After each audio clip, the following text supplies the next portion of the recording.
Hello students, कैसे हैं आप सभी? I hope you all are fine. Our today's topic is operations management in retail, in which we will discuss how a retailer operate and manage his day-to-day activities so that he is able to attract customer toward his organization. तो चलिए start करते हैं हमारा आज का topic. Operation managements in retail में हम ये देखेंगे कि हमारा रिटेलर ऐसी कौन कौन सी एक्टिविटीज़ करता है अपने डे टू डे बिजनेस को ऑपरेट करने के लिए, और उन एक्टिविटीज़ को वो किस तरीके से मैनेज करता है ताकि कस्टमर ऑर्गेनाइजेशन की तरफ ज़्यादा से ज़्यादा अट्रैक्टेड हो. तो कौन कौन सी एक्टिविटीज़ होती हैं जो हमारा रिटेलर है डे टू डे बेसिस पर करता है अपने कस्टमर्स, अपनी ऑर्गेनाइजेशन की तरफ कस्टमर्स को अट्रैक्ट करने के लिए. सबसे पहले हमारी एक्टिविटी है store administration. Store administration and premises management. अब कोई भी रिटेल बिजनेस है, उसको चलाने के लिए, उसे ऑपरेट करने के लिए, उसमें एक्टिविटीज़ को ऑपरेट करने के लिए एक रिटेलर को सबसे पहले क्या चाहिए होता है? एक प्रीमिसेस चाहिए होती है. जो हमारा रिटेल ऑपरेशन है वो कहाँ से स्टार्ट होता है? प्रीमिसेस से. प्रीमिसेस तो हमारे इसमें क्या है कि इम्पोर्टेंस है एक प्रीमिसेस की.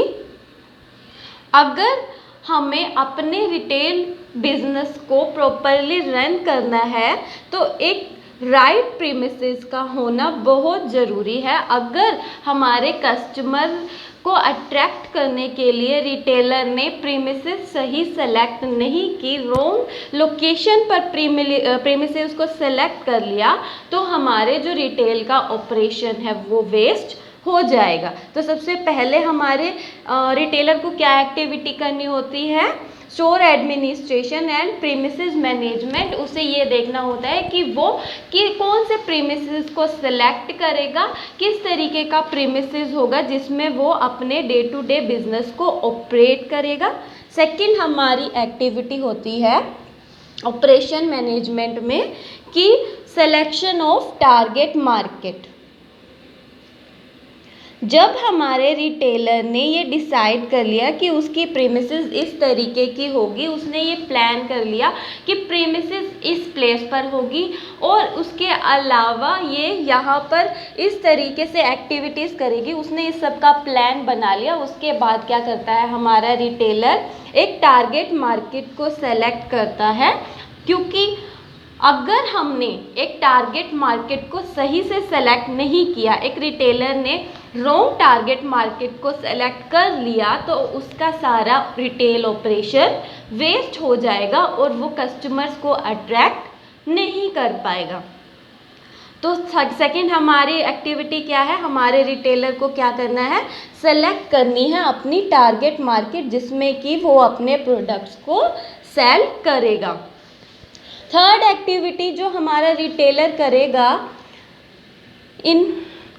Inventory and display management. हमारा रिटेलर देखेगा कि वो किस तरीके से अपनी रिटेल ऑर्गेनाइजेशन के अंदर इन्वेंट्री एंड डिस्प्लेस को मैनेज करेगा, किस तरीके से प्रीमिसेस के अंदर जो हमारे स्टोर है उसके अंदर अपने जो सामान है उसको किस तरीके से डिस्प्ले करेगा, कितनी इन्वेंट्री रखेगा, कहाँ पर किस तरीके से वो जो सामान है उसको सेट करके रखेगा, ताकि जो हमारा स्टोर एम्बियंस है वो अट्रैक्टिव लगे और कस्टमर ज़्यादा से ज़्यादा हमारी ऑर्गेनाइजेशन की तरफ अट्रैक्ट हो. ये सब कुछ हम इन्वेंट्री एंड डिस्प्ले मैनेजमेंट के अंदर देखेंगे. फोर्थ एक्टिविटी जो हमारा रिटेलर करेगा वो करेगा मैनेजमेंट ऑफ रिसिप्ट.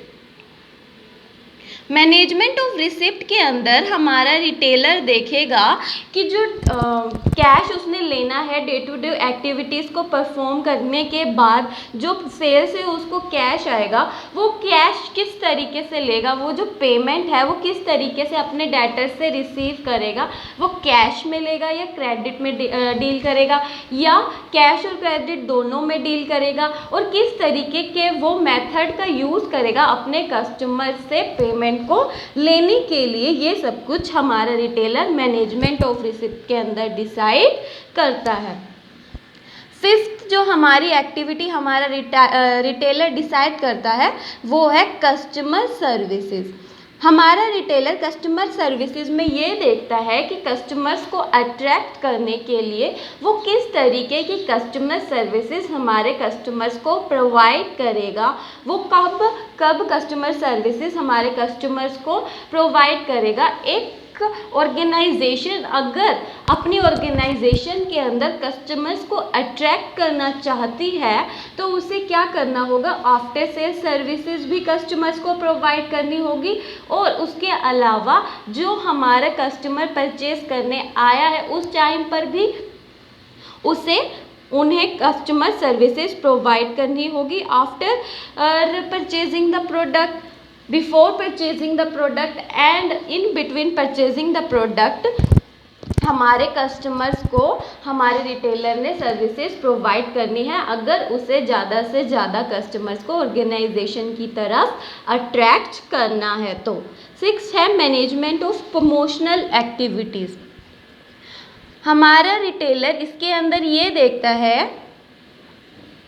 कि वो किस तरीके की प्रमोशन एक्टिविटी का यूज़ करेगा कस्टमर्स को अट्रैक्ट करने के लिए, और कैसे वो किस तरीके से और कैसे प्रमोशनल एक्टिविटीज़ का यूज़ करेगा कस्टमर्स को अट्रैक्ट करने के लिए, और कौन कौन सी प्रमोशनल एक्टिविटीज़ को वो यूज़ करेगा ताकि कस्टमर ऑर्गेनाइजेशन की तरफ ज़्यादा से ज़्यादा अट्रैक्ट हो।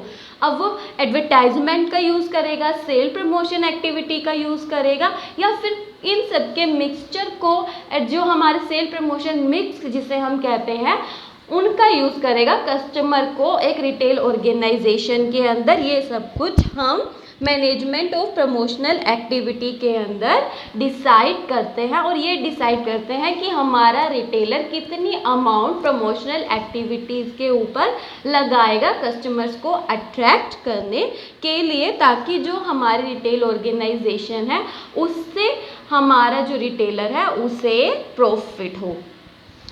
7th है management of finance.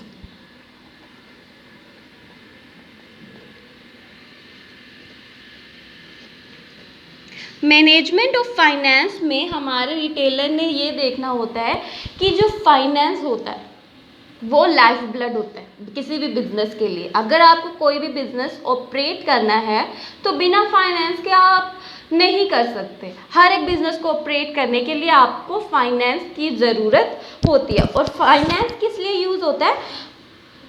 Finance mainly जो हमारा बिजनेस है या कहीं पर भी है, ऑपरेशंस के लिए यूज़ होता है, या फिर इन्वेस्टमेंट के लिए यूज़ होता है, या फिर फाइनेंसिंग के लिए यूज़ होता है। तो हमारा रिटेलर इसमें कौन कौन से डिसीज़न लेगा? ऑपरेटिंग डिसीज़न लेगा, इन्वेस्टमेंट डिसीज़न लेगा, और कौन से डिसीज़न? फाइनेंसिंग डिसीज़न लेगा।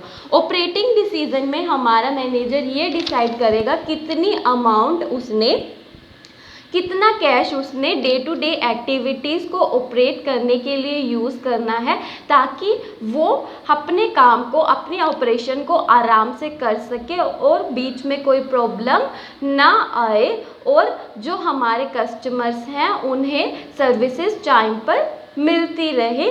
ये सब कुछ वो ऑपरेटिंग डिसीज़न के अंदर डिसाइड करता है। इन्वेस्टमेंट डिसीज़न में हमारा रिटेलर ये डिसाइड करेगा कि कितनी अमाउंट हमने फाइनेंस की कितनी अमाउंट हमने इन्वेस्टमेंट में खर्च करनी है, डिफरेंट जो हमारी मशीन एक्सेट्रा हमने परचेज करनी है, उनको परचेज करने के लिए कितना हमने हमारा जो रिटेलर है वो अमाउंट लगाएगा, वो इन्वेस्टमेंट डिसीजन के अंदर डिसाइड किया जाता है। इन्वेस्टमेंट डिसीजन हमें बहुत ध्यान से लेना होता है, क्योंकि ये डिसीजन इरिवर्सिबल डिसीजन होता है। एक बार अगर हमने ये डिसीजन ले लिया तो इसको चेंज करने में काफ़ी प्रॉब्लम्स फेस करनी पड़ती हैं। थर्ड हमारा जो रिटेलर डिसीजन लेगा वो है फाइनेंसिंग डिसीजन। फाइनेंसिंग डिसीजन में वो ये डिसाइड करेगा कि वो बिजनेस के अंदर फाइनेंस कहाँ से लेकर आएगा, किस तरीके से वो फाइनेंस बिजनेस में लेकर आएगा, ताकि वो अपनी डिफरेंट एक्टिविटीज़ को आराम से और ध्यान से ऑपरेट कर सके और डिफरेंट एक्टिविटीज़ को करने में उसे किसी तरीके की कोई प्रॉब्लम ना आए। इस तरीके से वो अपने डेट इक्विटी रेशियो में डेट इक्विटी मिक्स को बनाएगा, अचीव करेगा, ताकि उसे अपनी डे टू डे या दूसरी एक्टिविटीज़ को करने में कोई प्रॉब्लम ना आए। तो ये है, हम क्या कहेंगे कि जो ये रिटेल ऑपरेशन है इनको करना एक कोई इजी वर्क नहीं है, इसे करने के लिए काफ़ी टाइम लगता है और यहाँ पर ये सारी एक्टिविटीज़ है जो हमारे रिटेलर को परफॉर्म करनी होती है अपने बिजनेस को, डे टू डे बिजनेस को ऑपरेट करने के लिए। कौन कौन सी? Store administration and premises management, selection of target market, inventory and display management, management of receipts, customer services, management of promotional activities and management of finance. Thank you class.